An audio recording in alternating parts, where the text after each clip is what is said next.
میں دوبارہ پڑھ دیتا ہوں، کوئی شخص حج پر گیا ہو پر اس کی زبان سے اور بدگمانی سے دوسرے مسلمان محفوظ نہیں ہیں تو ان کا کیا بنے گا؟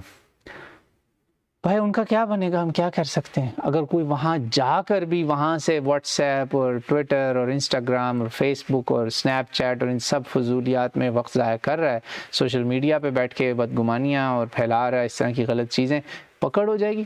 اللہ کے نبی علیہ الصلوۃ والسلام نے کہا نا کہ مجھے 2 چیزوں کی ضمانت دے دو، میں جنت کی تمہیں ضمانت دیتا ہوں۔ جنت کی ضمانت کیا؟ ایک جو تو تمہارے 2 ہونٹوں کے پیچھے ہے، اور ایک دوسری چیز جو ہے وہ 2 ٹانگوں کے درمیان ہے، شرمگاہ۔ زبان اور شرمگاہ کی ضمانت دو، میں تمہیں جنت کی ضمانت دیتا ہوں۔ اب کیا کر سکتے ہیں؟ یہ آپ ان کو جج نہ کریں، ہمیں عبرت اپنے لیے لینی چاہیے کہ سوچیں ہم نہ کہیں ایسے ہوں، خدا نہ خواستہ کہیں ہم میں تو نہیں ایسی کوتاہی۔ جو گیا ہوا ہے اس کو یہ بتائیں کہ بھائی اللہ کے بندے، اللہ سے ڈرو، حج پہ گئے ہوئے کچھ تو خدا کا خوف کرو، اللہ کرے کہ اس کو عقل آ جائے۔ نہیں جس کو آتی وہ پھر، میں نے تو وہاں طواف کے اندر لوگوں کو لڑتے مارتے دیکھا ہے، مکے مارتے، ناک پھٹتے، منہ پھٹتے دیکھا ہے۔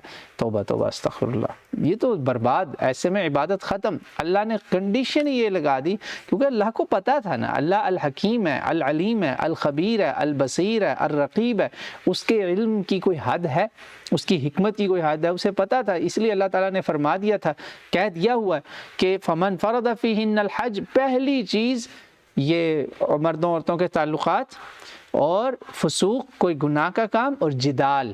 اللہ کو پتا تھا کہ جہاں اکٹھے ہوں گے، برتن اکٹھے رکھیں گے تو کھٹ کھٹ تو ہوگی۔